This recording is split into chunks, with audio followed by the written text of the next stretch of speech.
Hello and welcome. This is Bicycle Touring Talk 67. I am George Schlackheg. The one and only.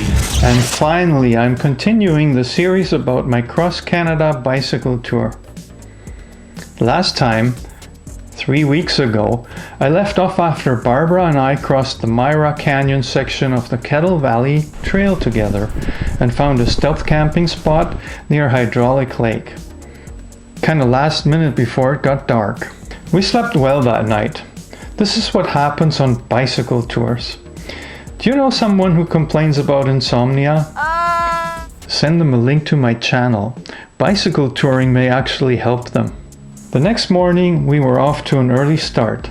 The trail was easy now because at first it wasn't bad and the grade was downhill, enough to make it feel great. Most of the way went by pretty fast. We made a few stops to admire the natural environment. It has a rust fluff and it's too big. But so it's the wrong plant. That's it. It mimics the other one. Isn't that something, eh? Then it got rough now and then. Another push section. Yes. Oh, wonderful. But always just for a little stretch. The trail was now much less spectacular than on the trestles of Myra Canyon, but it was an unforgettable adventure in a remote and wild area. The distance we covered that day was about 46 kilometers, but at times it felt like it was gonna go on forever.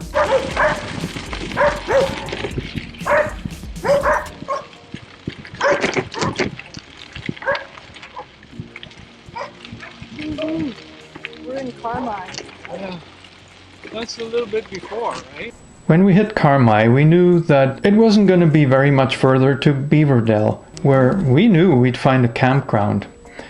We were still using the same old map I had picked up in Hope. Once we crossed the Wilkinson Creek Bridge, we were basically in Beaverdale.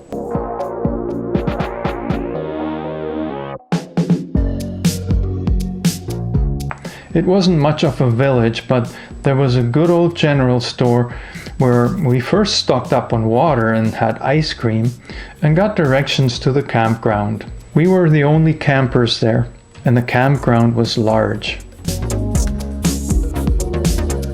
This was the first time taking a shower in a few days. Later, we went back to the store to get food. We cooked our typical beans and macaroni dinner and went to bed after sunset. Another good night's sleep. And this one wasn't a given because there was heavy rain and thunderstorms during the night. All I can remember about it was briefly waking up to the sounds, but feeling warm and dry in our cozy little tent before drifting off again. The next morning, though, was a challenge. The weather was good, but there was no power anywhere in Beaverdale. For us, this meant no morning shower. There was only non-potable water to wash. We made coffee with our little alcohol stove and had a snack before packing up the campsite. As we were getting ready to do that, we had a visitor.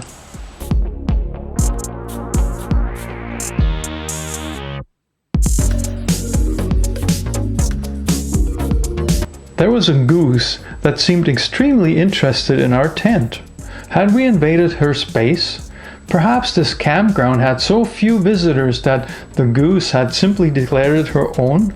Was she trying to chase us away?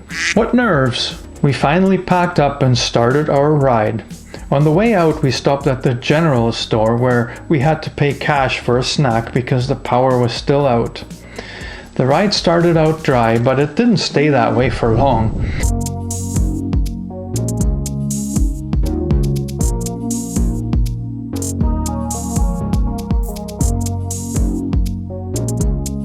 We had rain and drizzle on and off for much of the way. There's little footage from that day, but a series of photos. We had to wade across the Kettle River twice, getting our feet wet once again. Then we crossed through the Kettle River Recreation Area, a small wooded park that had obvious signs of wildfire damage from a prior season. There were showers available and we briefly considered taking one, but then decided against it.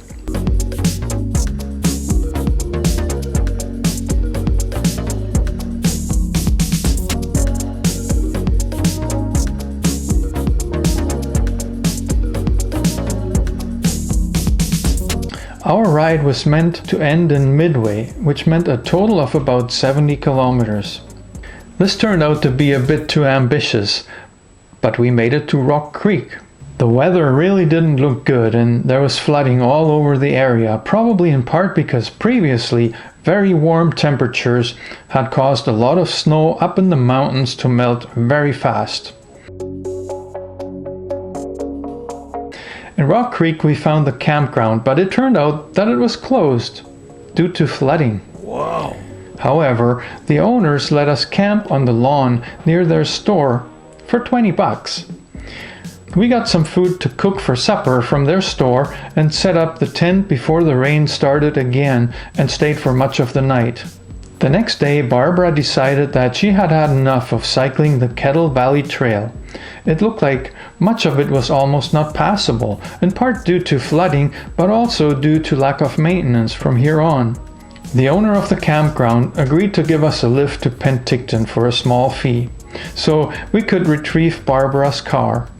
Along the way, we got to see some washed out road sections along Highway 3, the road that had been recommended to me as an alternative to the trail. Getting the car took much of the day. Barbara had just published Walking in Your Power, a book about her experience growing up as an Indigenous girl and the resulting paradigms. So we made a few stops at visitor centers to promote her work and also mine. My book Destinations Are Fake. Late in the afternoon, we were back in Rock Creek. We agreed to meet at a hotel in Midway and spend the night in a dry room. My ride was relatively quick. It was just 20 kilometers. But the KVR was now pretty rough in places. There were spots where I could hardly tell that it was there and the grass was almost too tall to pass through. In the end, we met at the Midway Hotel, a place that had been in operation for more than 100 years.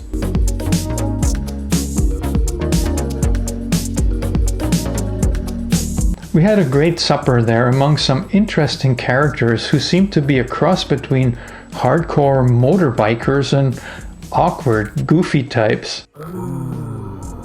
Of course, the waitress had some stories about the original owner of the hotel, who tends to pop up on the top floor every so often, freaking out the visitors. Yes, this place was haunted, according to her. Know what? Nothing could have kept me awake that night. Bicycle touring? Best remedy against insomnia, I tell you. Mark it down and share my video with your sleepless friends. May they all like, subscribe, and ultimately ride their bikes.